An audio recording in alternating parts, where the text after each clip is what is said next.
मोक्षमार्गस्य नेतारं भेत्तारं कर्मभूभृतां ज्ञातारं विश्वतत्त्वानां वन्दे तद्गुणलब्धये लक्ष्मीनिवासनिलयं विलीनविलयं निधाय हृदि वीरम् आत्मानुशासनमहं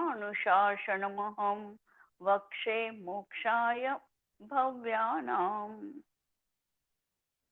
वितरागता आणि भेदविज्ञान याला समर्पित असलेला हा आत्मानुशासन ग्रंथ गुणभद्र आचार्यांचे शिष्य धर्मसेन लोकसेन यांच्या कल्याणाच्या उद्देशाने हा महान ग्रंथ या ठिकाणी रचल्या गेलेला आहे.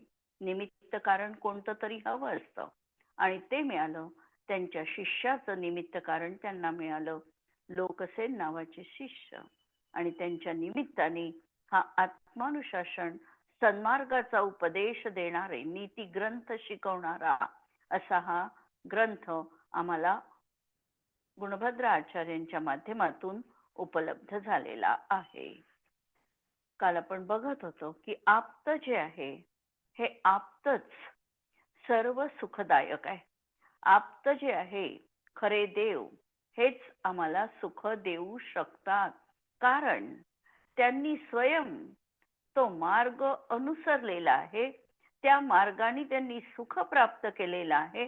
आणि म्हणून त्यांनी दाखविलेल्या मार्गावर जर आम्ही निष्कंटक रीतीने आरूढ झालो तर आम्हाला देखील त्यांच्यासारखी अविनश्वर सुखाची प्राप्ती जीवनात होणार आहे. 9 नंबरचा श्लोक आपण बघत आहोत की सर्व प्रेप्स्यती सत्सुखाप्तिमचिरात साग सर्व कर्म क्षयात. जे सगळ्या जीवांना अनादिकालापासून सुख जीवनात हवं आहे आणि दुःख कुणालाही नको आहे. पण सुखाचा मार्ग नेमका कोणता हे आज सागायत पर्यंत आम्हाला कळलं नाही. आम्ही मार्ग तर निवडतो सुखाचा, पण कदाचित त्याचं समीचीन ज्ञान नसल्यामुळे तो आम्हाला सुख देऊ शकत नाही. आणि म्हणून या ठिकाणी सांगितलं की खरं सुख जर तुला पाहिजे असेल तर ते सर्व कर्म क्षयात अचिरात प्राप्नोती. तू त्या ठिकाणी सर्व कर्मांचा क्षय केला तर तुला अचिरात म्हणजे ताबडतोब मोक्ष सुखाची प्राप्ती होणार आहे. आता परत प्रश्न की हा कर्मक्षय करण्याचा उपाय कोणता, तर त्या पुढच्या याच्यात सांगतात की सद्वृत्तात समीचीन चारित्रानी कर्माचा क्षय होणार आहे. आचरण तर प्रत्येक व्यक्ती करते आहे, पण आमचं आचरण धर्म मार्गाला अनुसरून नाही. चारित्राची व्याख्या करताना किंवा समीचीन आचरण कसं असावं हे सांगताना द्रव्य संग्रहामध्ये त्यांनी श्लोक ठेवलेला आहे नेमिचंद्र आचार्यांनी की असुहादो विनिवित्ती सुहे पवित्ती जाण चारित्रम. अगदी साधा श्लोक ठेवलेला आहे की असुहादो विनिवित्ती, अशुभ क्रिया ज्या आहे ज्या मला रुचत नाही त्या मी इतरांसाठी देखील करू इच्छित नाही, करू नये.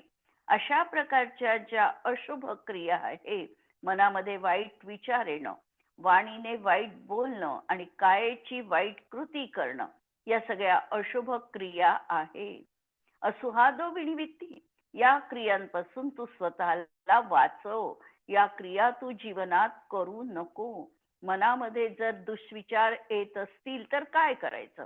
प्रश्न आहे की नेमकं सामायिकाला बसल्यानंतर आमच्या मनामध्ये विचारांची शृंखला अधिक प्रगाढ झाल्यासारखी वाटते.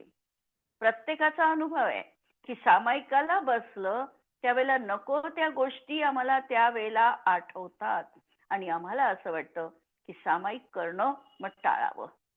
परंतु असं नाही आहे.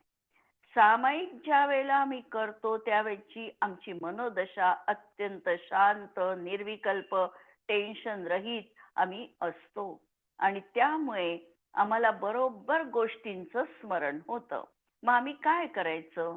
अशा वेळेला ज्या वेळेला मनामध्ये वाईट विचार येतील त्यावेळेला त्या विचारांची धारा आम्हाला बदलायची आहे.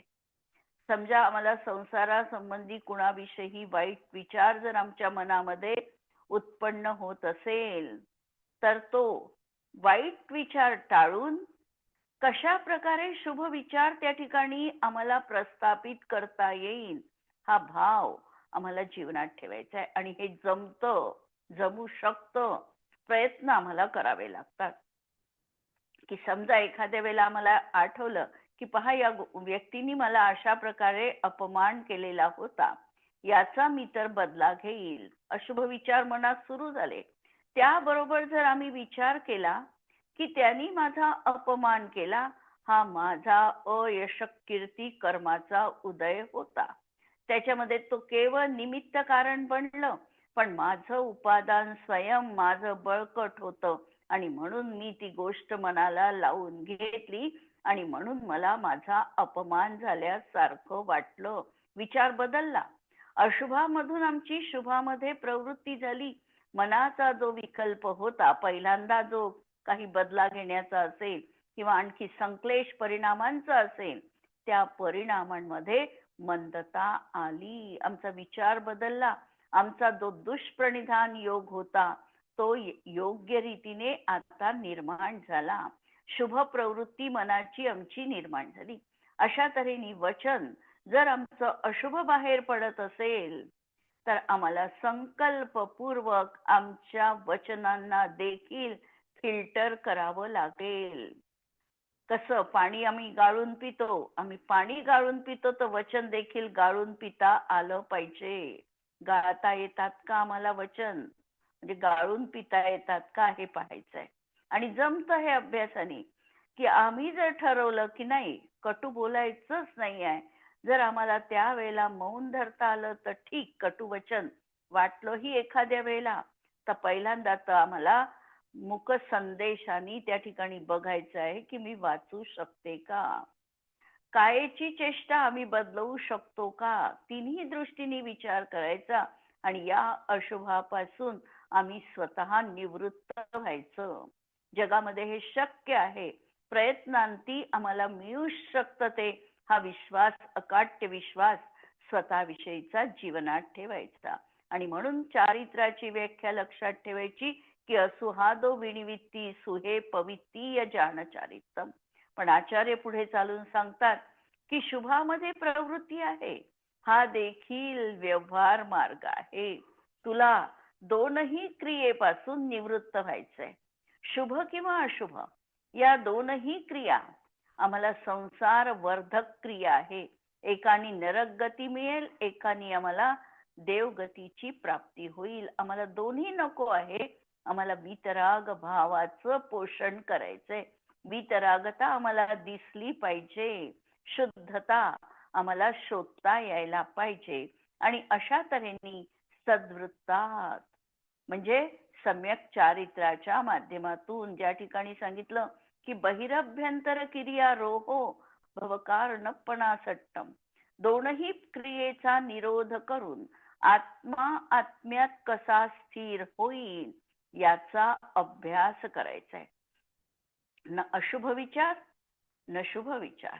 आणि शुभ विचार एकदम काढायचे नाही, जाणारही नाही. अशुभ आम्हाला जाणीवपूर्वक सोडावं लागतं. पहिल्यांदा शुभाचं अवलंबन घ्यावं लागतं आणि ध्येय शुद्धाचं ठेवावं लागतं. शुद्धात गेला की याचा शुभ भाव देखील सहज सुटतो. सहज सुटणारा आहे. जर आम्ही म्हटलं की मला शुभही सोडायचं तर ते शक्य नाही. शुभ सुटणार आहे, अशुभ सोडावं लागणार आहे आणि शुद्ध आम्हाला उपलब्ध होणार आहे. अशा तऱ्हेने सद्वृत्तात सम्यक चारित्राच्या माध्यमातून कर्माचा क्षय होणार आहे. इथपर्यंत आलो चारित्राप्रमाणे. पण चारित्र म्हणजे काय ते समजलं पाहिजे. हे कसं समजेल म्हणून सांगितलं सच तच्च बोधनियतम. ते तुला सम्यक ज्ञानाच्या माध्यमातून सम्यक चारित्र काय आहे ते समजेल. आम्हाला कशाने कर्मबंध होतो, शास्त्राचं अध्ययन केलं, आगमाभ्यास केला तर आम्हाला समजू शकतं की मिथ्यात्व, अविरती, कषाय हे बंधाचे कारण आहे. मग आम्ही याचं ज्ञान प्राप्त करून घ्यायला पाहिजे. म्हणून हे जे काही आहे चारित्र, हे चारित्र आम्हाला सच्च बोध नियतम, सम्यक चारित्र, सम्यक ज्ञानाची प्राप्ती झाली की मग आम्हाला सम्यक चारित्राची प्राप्ती होते. आणि मग सांगितलं सम्यक ज्ञान कशाने होतं, सहा अपि आगमात सश्रुते, हे जे काही आम्हाला सम्यक ज्ञानाची प्राप्ती होणार आहे ते आगमामुळे होईल. सम्यक ज्ञानाची प्राप्ती आगमाभ्यासाने होईल आणि आगम श्रुत ऐकल्याने होईल. आणि आगम पहिल्यांदा ऐकावं लागेल. जसं काल श्रोत्याचे गुण सांगताना सांगितलं, पहिले शुश्रूषा म्हणजे धर्म सेवन करण्याची इच्छा, पहिल्यांदा ऐकावं लागेल. ऐकल्यानंतर तो विषय परिचित होईल, परिचित झाल्यानंतर अनुभूत होईल, तर तेव्हा म्हणायचं की ते खरं आमचं श्रुत आहे, ऐकलेलं आहे. आणि हे श्रुत कसं ऐकायचं, साच आपतात, ते आप्तांकडून ऐकल्या पाहिजे. प्रणीत, आप्त प्रणीत पाहिजे, आप्तांनी सांगितलेलं असलं पाहिजे.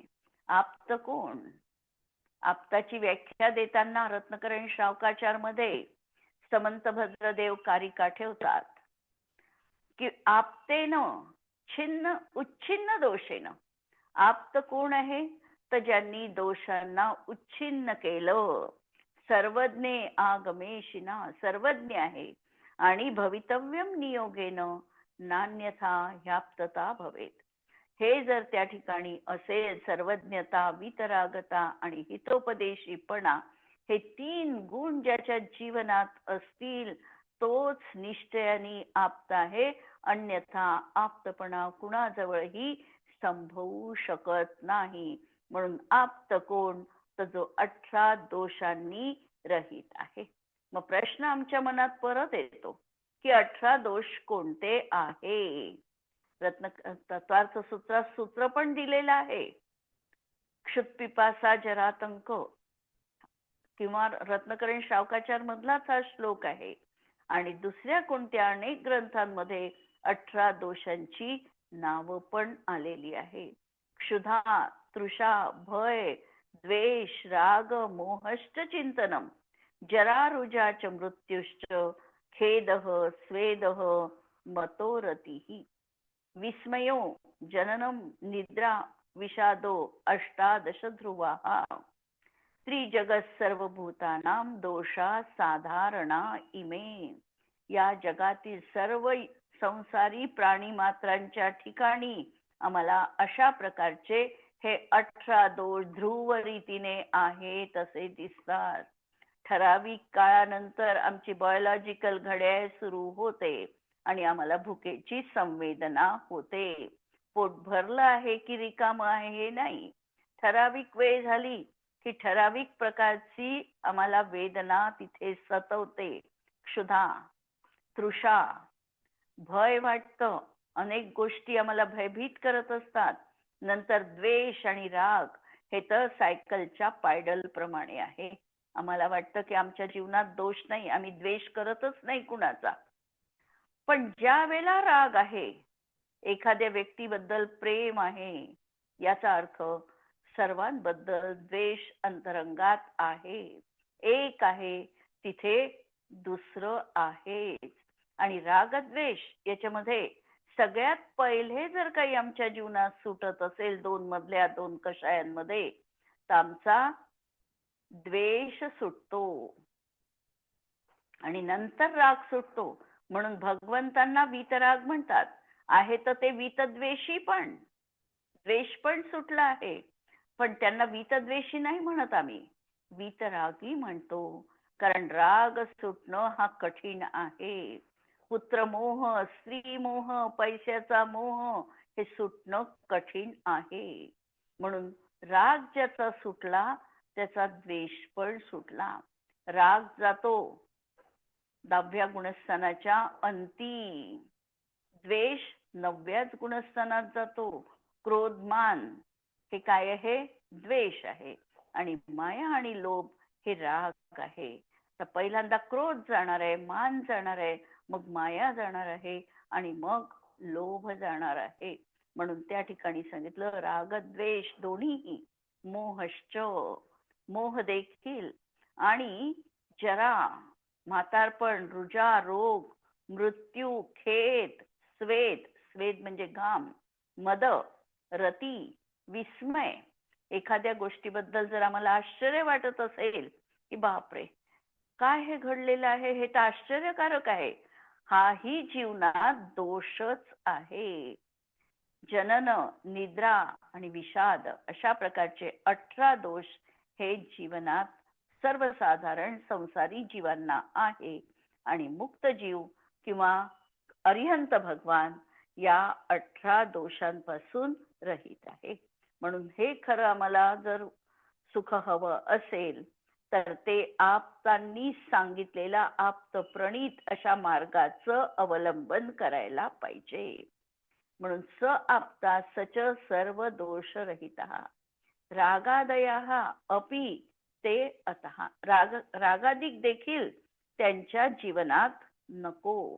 आणि तम युक्त्या त्याला तुम्ही युक्तीने जाणून घ्या. आम्ही आचार्य गुणभद्र आचार्य स्वयं म्हणतात आहे की मी सांगतो म्हणून तुम्ही प्रामाण्य मानू नका. तुमच्या अनुभवात ती गोष्ट येते का हे पहा. प्रत्यक्ष प्रमाणाने ती गोष्ट तुम्ही पहा. प्रत्यक्ष अनुमानाने अशा प्रकारे जर तुम्हाला ती पटली तर तुम्ही ग्रहण करा. म्हणून युक्ती लावा. युक्ती कशी लावाल? आणि खऱ्या देवाची परीक्षा आम्ही करू शकतो का? करू शकतो.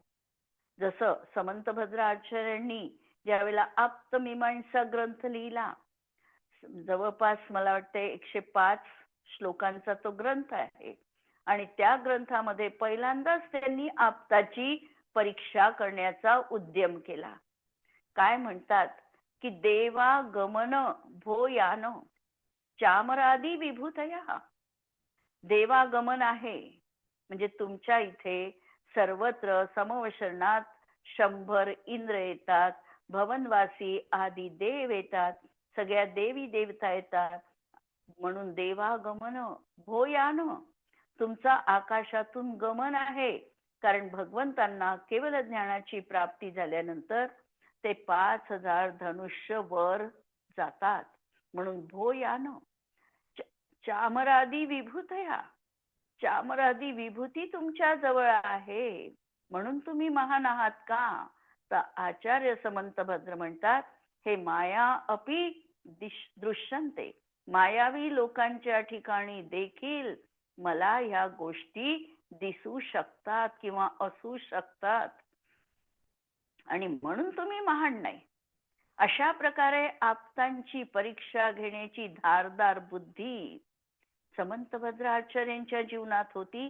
आणि नंतर त्यांनी सांगितलं की तुम्ही वितरागी आहात, तुम्हाला 18 दोष नाही. आता जन्म मरण तुमचं रुकणार आहे आणि या सगळ्या गोष्टी आहे म्हणून तुम्ही महान जीवनात आहात आणि म्हणून मी तुम्हाला नमस्कार करतो. अशा प्रकारे युक्तीने त्यांनी आप्तपणा सिद्ध केला. म्हणून स्तम युक्त्या सुविचार्य विचार करून सर्व सुखदम संतः शयंतु श्रिये. सर्व सुखदम, सर्व सुखदम याचा अर्थ सर्व सुख देणारे, परिपूर्ण मोक्ष सुखाला देणारे अशा संत सज्जन लोक त्या ठिकाणी शयंतु, त्यांनी याप्रमाणे दिव्य ध्वनीचा आश्रय घ्यावा, अवलंब करावा. आणि श्रिये आणि अभ्यंतर आणि बहिरंग अशा प्रकारच्या लक्ष्मीला त्यांनी जीवनात प्राप्त करावं. अशा प्रकारचा हा आप्त खरे सुख देणारे आहे या अर्थाचा श्लोक आहे. सर्व प्राणी शीघ्रच यथार्थ सुख प्राप्त करण्याची इच्छा करतात. हा सुखाचा प्राप्तीचा मार्ग समस्त कर्माचा क्षय झाल्याने होतो. कर्म 3 प्रकारचे आहे. द्रव्य कर्म, भाव कर्म आणि नोक कर्म. त्रिविध कर्म वर्जित सिद्ध महंता. छडाला मध्ये आपण म्हणतो की अशा प्रकारे 3 कर्मांपासून तुम्ही रहित आहात, वर्जित सिद्ध महंता, आणि असे तुम्ही सिद्ध पदाला प्राप्त झालेले आहात. द्रव्य कर्म देखील आता नष्ट झालं. नष्ट झालं याचा अर्थ त्यांचं जे स्वरूप आहे, कर्मरूप जे स्वरूप आहे ते आता स्वयं कर्मांवर्गणारूप होऊन गेलं. कारण कोणतंही जगामधलं अस्तित्व पूर्णतः नष्ट होऊ शकत नाही. अवस्था बदल होते. जी कर्मरूप दशा होती कर्मांवर्गणेची, ही संपून आता जे कर्मरूप दशा होती तिची आता अकर्मरूप दशा झाली. हे झालं द्रव्य कर्माचं नष्ट होणं. भावकर्म जे अंतरंगामध्ये रागादी परिणाम होत होते कर्माच्या उदयाच्या निमित्ताने आणि स्वतःच्या उपादानगत योग्यतेने. 2 कारण लावायचे. बहिरंग कारण किंवा अंतरंग निमित्त कारण तर कर्माचा उदय आहे, आणि उदय असताना आमची पण तशा प्रकारची उपादानगत योग्यता आहे. त्यामुळे भावकर्म होतं आमच्या जीवनात. आता भावकर्म पण नष्ट झालं, कारण कर्मच नष्ट झालं. द्रव्य कर्माचा उदय संपला आणि आमची जी उपादानगत योग्यता होती ही देखील आता तशी राहिली नाही. विभावरूप परिणमण्याची राहिली नाही, तिचं देखील स्वभावरूप परिणमन झालं. नो कर्म अजून अर्हंत अवस्थेत विद्यमान आहे, पण नो कर्म देखील आता संपुष्टात येणारच आहे. जोपर्यंत आयु कर्म आहे तोपर्यंत शरीर टिकणार आहे, किंवा नामकर्म जोपर्यंत आहे तोपर्यंत आमचं हे शरीर, औदारिक शरीर, हे राहणार आहे. पण हेही संपणार आहे. म्हणून 3ही कर्माचा जिथे अभाव होईल तिथे मोक्ष सुख प्राप्त होणार आहे, खरं सुख मिळणार आहे.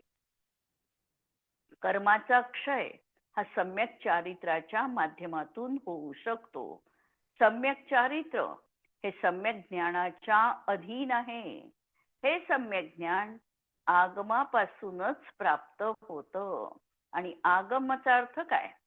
तर आ म्हणजे आप्तांनी सांगितलेले, ग म्हणजे गणधर रचित, आणि म याचा अर्थ मुनींनी मनन केलेलं.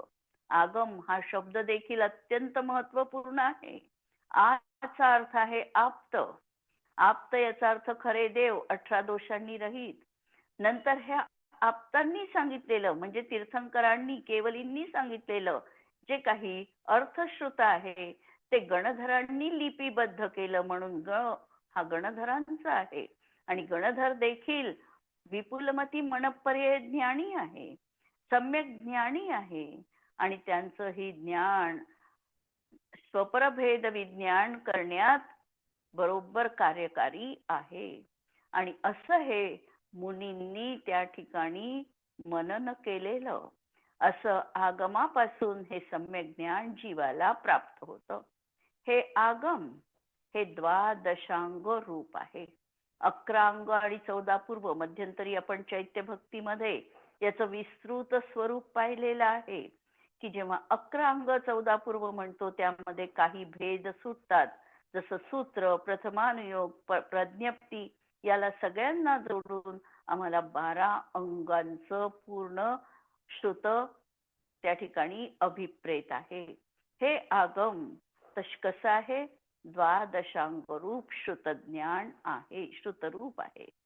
हे द्वादशांग श्रुत आम्हाला आप्तांपासून प्राप्त होते. आप्त तोच आहे जो समस्त दोषांनी रहित आहे. हे दोष रागादी स्वरूप आहे, आणि म्हणून सुखाचं मूळ कारण रूप आप्ताचा अर्थात देवांचा युक्ती परीक्षा करून निर्णय करावा. आणि सज्जन पुरुषांनी बाह्य आणि अभ्यंतर लक्ष्मीला प्राप्त करण्यासाठी सुख देणाऱ्या अशा आप्तांचा आश्रय करावा. म्हणून याचा मतितार्थ या श्लोकाचा की सुखामध्ये बाधक आम्हाला कर्म आहे. जेव्हा आम्ही कर्म म्हणतो तर कर्म हे अचेतन कर्म नाही. अचेतन कर्माचा तरी आमचा निमित्त नैमित्तिक संबंध आहे. कर्म म्हणजे आमचे भाव कर्म. कर्म आम्हाला पराधीन करतं हे नेहमी आम्ही वचन उच्चारतो, पण आत्माच आपल्या परिणामांनी पराधीन बनलेला आहे. ही स्वसन्मुख दृष्टी आम्हाला स्वीकारावी लागते. म्हणून सुखामध्ये बाधक कर्म आहे. ज्ञानाशिवाय हेय काय उपादेय काय हे समजू शकत नाही. आप्त किंवा श्रुतीमध्ये वस्तू स्वरूपाचे समीचीन स्वरूप दर्शविले आहे. श्रुती प्रदान करणारे आप्त हे दोषरहित आहेत, कारण दोष असताना आप्तपणा संभवत नाही. ज्याला समीचीन सुखाची अभिलाषा आहे त्यांनी सर्वप्रथम काय करावं? उलट्या क्रमाने जायचंय. दोष नाहीसे करायचे आहे तर आम्हाला आप्त काय आहे हे समजलं पाहिजे. आप्तांचा पहिल्यांदा आम्हाला निर्णय करावा लागेल. आणि म्हणून सम्यक दर्शनामध्ये आम्ही सांगतो की खरे देव, शास्त्र आणि गुरु यांची समीचीन श्रद्धा. आणि खरे देवच आम्हाला समजले नाही तर म्हणून निर्णय पहिले महत्वाचा आहे. देवांचे अनेक स्वरूप भक्तांबरामध्ये आम्ही म्हणतो. पहा एक श्लोक की मन्ने वरम हरिहरा दय एव दृष्टा दृष्टेषु येषु हृदयम त्वयितोषमेती. हे भगवंत, बरं झालं मी अनेक प्रकारच्या देवांचं स्वरूप बघितलेलं आहे. मन्ने वरम, मन्ने म्हणजे मी मानतो, वरम म्हणजे श्रेष्ठ. की मन्ने वरम हरिहरा दयेव दृष्टा. मी हरिहराधिक अनेक जातींचे अनेक प्रकारच्या देवांचं स्वरूप बघितलं आहे आणि त्यामध्ये त्यांचा निर्णय केला आणि मला कुणीही रुचलं नाही. मन्ने वरम हरिहरा दयेव दृष्टा दृष्टेषु येषु हृदयम त्वयितोषमेती. हे भगवन, तुझं वितराग रूप पाहिलं आणि माझं हृदय तुझ्या पाशीच संतुष्टतेला पावलं. दुसऱ्या कुठेही मला ही शांती, ही वितरागता जीवनात दिसली नाही जी तुझ्या ठिकाणी दिसली. आणि म्हणून खऱ्या देवांचा निर्णय करणं हे अत्यंत महत्वाचं आहे. त्याशिवाय समीचीन श्रद्धा उत्पन्न होऊ शकत नाही. म्हणून खरं सम्यक दर्शन, खरे देव, खरे शास्त्र समजलं पाहिजे आम्हाला आणि खरे गुरु. तीन गोष्टी आम्हाला योग्य रीतीने समजायचा आहे. आणि अशा प्रकारे खऱ्या देवांचा आम्ही निर्णय केला. नंतर आप्तांची दिव्य ध्वनी ऐकली, दिव्य ध्वनी ऐकली, गणधरांना आम्ही अवलोकन केलं. जरी आज आम्ही प्रत्यक्ष दिव्य ध्वनी ऐकली आहे का असंही जर आम्ही म्हटलं, प्रत्यक्ष जरी आज या भवात ऐकली नाही, हे बरोबर, या भवात तर नाही ऐकली, पण असं होऊ शकत नाही का की मागे कधीतरी आम्ही ऐकलेली आहे. अनेक भवांच्या आधी कधी आम्ही विदेहामध्ये गेलो असू आणि त्याही ठिकाणी आम्ही तीर्थंकरांची दिव्य ध्वनी ऐकली असेल, किंवा आम्ही कधी देवपर्ययीत गेलो असेल तर देवपर्ययीत भगवंतांच्या समविचरणात नेहमीच त्यांचं आवागमन राहतं. त्याही वेळेला आम्ही त्या कोठ्यामध्ये बसून ती दिव्य ध्वनी ऐकलेली असेल. आणि अशा तऱ्हेची ही दिव्य ध्वनी, त्या दिव्य ध्वनीच्या माध्यमातून आम्ही त्यावेळेला निर्णय नाही केला हिताहिताचा. प्रत्यक्ष ऐकली असेल पण त्यावेळेला निर्णय नसेलही झाला, पण आज आम्ही परोक्ष ऐकतो आहे आणि आम्ही हिताहिताचा निर्णय करायला पण आज समर्थ आहोत. तेवढी बुद्धी, तेवढा संज्ञीपणा, विचारांची प्रगल्भता आमच्या जीवनात आहे. म्हणून हिताहिताचा बोध प्राप्त करावं अशा रीतीने हा श्लोक आपण या ठिकाणी बघितला. यानंतर सम्यक दर्शनाचे स्वरूप आणि भेद प्रभेद. पहिल्यांदा सुतोवाच केलं की आप्तांनी सांगितलेलं तुम्ही जर खरं ग्रहण केलं, आप्त समजले तुम्हाला, तर सम्यक दर्शनाची प्राप्ती होऊ शकते. सम्यक दर्शन म्हणजे काय? तर सम्यक दर्शन अगदी साधी जर सिंपल आम्हाला व्याख्या पाहायची असेल तर सम्यक दर्शन म्हणजे श्रद्धा गुणाचा समीचीन पर्याय. श्रद्धा गुण आमच्याजवळ विद्यमान आहे. आमची कुठे ना कुठे जीवनात श्रद्धा असतेच असते. तर ती श्रद्धा जी आहे ही ज्या वेळेला समीचीन असेल, खऱ्या वस्तूवर असेल, खऱ्या देवावर असेल, खऱ्या शास्त्रावर असेल, तर ही समीचीन श्रद्धा आमचं सम्यक दर्शन म्हटल्या जातं. अगदी साधी प्रायमरी स्टेज मधली व्याख्या. किंवा जर आम्ही प्रथमानुयोगानंतर सम्यक दर्शन काय आहे हे पाहिलं तर आम्ही म्हणू शकतो की 63 शलाका पुरुषांची जी काही धर्मकथा आहे, जी आमच्याजवळ उत्तर पुराण, महापुराण, हरिवंश पुराण, पद्मपुराण आदी माध्यमातून आमच्यापर्यंत पोचलेली आहे. या 63 शलाका पुरुषांनी आपल्या जीवनामध्ये कशा तऱ्हेने मोक्षाची प्राप्ती करून घेतली, त्यांच्याही जीवनात अनेक संकट उपस्थित झाली. रामाला देखील 14 वर्ष वनवास सहन करावा लागला. श्रीकृष्णाला देखील जरासंधाशी लढावं लागलं. या सगळ्या गोष्टी आम्ही बघून त्यांनी आपलं सम्यक्त्व मलिन होऊ दिलं नाही, श्रद्धा मलिन होऊ दिले नाही, आणि म्हणून ते 63 शलाका पुरुषांच्या यादीत आहेत.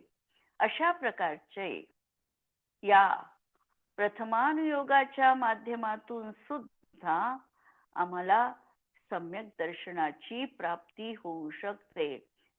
चक्रवर्तीच्या जीवनात 14 निधी एवढा भोग उपभोग षटखंडाचे ते अधिपती असताना सुद्धा त्यांनी ते सगळं एका तिनकेप्रमाणे सोडलं. म्हणजे तृणाप्रमाणे त्यांनी त्याचा त्याग केला आणि समीचीन मार्ग त्या ठिकाणी स्वीकारला. अशा तऱ्हेने एवढं वैभव त्यांनी सोडलं. तर अशा प्रकारे आम्ही भाव करून त्यांच्या माध्यमातून देखील आम्हाला सम्यक दर्शनाची प्राप्ती होऊ शकते. श्रद्धा दृढ करण्यामध्ये प्रथमानुयोग हा अत्यंत महत्वपूर्ण आहे. आणि म्हणून पहिल्यांदा लहानपणी ज्यांनी प्रथमानुयोगाच्या कथा ऐकलेल्या आहे त्यांची श्रद्धा आजही डळमळीत होत नाही. कारण प्रथमानुयोग आम्हाला घट्ट पाय रोपण करण्यासाठी शिकवतं की या कथा सर्वसामान्यासारख्याच आहे, पण त्यामधून त्यांनी असामान्य असं धैर्य दाखवलं. छोट्या छोट्याच गोष्टी आहे, पण त्या छोट्या छोट्या गोष्टी त्यांच्या जीवनामध्ये अतुलनीय ठरल्या. आणि म्हणून या 63 लाखा पुरुषांच्या माध्यमातून म्हणजेच प्रथमानुयोगाच्या माध्यमातूनही जीवाला सम्यक दर्शनाची प्राप्ती होऊ शकते. नंतर जर आम्ही कर्णानुयोग उघडलं तर कर्णानुयोग तर अगदी काटेकोर वर्णन करतं की हे असं आहे तर असंच राहणार आहे. जर तुला मिथ्यात्व कर्माचा उदय आहे तर जीवाचा मिथ्यात्व रूप भाव असणारच आहे. इतकं पर्टिक्युलर वर्णन हे कर्णानुयोगात आहे. आणि त्या शास्त्रांना देखील आम्ही ऐकून कसे भाव केले की कसं कर्मबंध आम्हाला होतो, कोणता भाव केला की आम्ही कर्मबंधनापासून मुक्त होऊ शकतो, कर्माच्या मूळ प्रकृती किती, कर्माच्या उत्तर प्रकृती किती, त्यांच्यामध्ये कशा प्रकारे बंध होतो, प्रकृतीबंध काय, स्थितीबंध काय, या सगळ्या वर्णनातून आम्ही सम्यक दर्शनाची प्राप्ती करून घेऊ शकतो. म्हणून कर्णानुयोग देखील हा आमच्या श्रद्धेसाठी अनिवार्य सांगितलेला आहे. चरणानुयोग आमचं आचरण तपासतं. हा किती आचरणवान आहे हे बघतं. त्याच्या जीवनात मंदता आहे का, कषयांची प्रशम उत्पन्न झालेला आहे का, खरोखर तो संसारापासून भयभीत आहे का, प्रशम संवेग अनुकंपा प्राणी मात्रांविषयी त्याच्या अंतरंगात दया आहे का, आणि सगळ्यात महत्वाचं त्याची स्वतःवर श्रद्धा आहे का, आस्तिक्य मी आत्मा आहे, जगामध्ये अनंत आत्मा आहेत, ही त्याची श्रद्धा आहे का? अशा तऱ्हेने या 3 अनुयोगांनी देखील किंवा चौथाही अनुयोग आम्हाला सम्यक दर्शनाची प्राप्ती करवून देऊ शकतो. द्रव्यानुयोगाबद्दल आपण उद्या बोलू की कशा रीतीने द्रव्यानुयोगाच्या माध्यमातून आम्हाला सम्यक दर्शन होऊ शकतं, आणि त्यानंतर हा 10वा श्लोक आपण बघणार आहोत. जिनवाणी के ज्ञान ते तुझे लोकालोक, सो जिनवाणी मस्तक नमो सदा देत हूँ खोक. नमो अरिहंताणम नमो सिद्धाणम नमो आयर्याणम नमो वज्रायाणम नमो लोये सव्वसाहूनम. सर्वांना जय जिनेंद्र.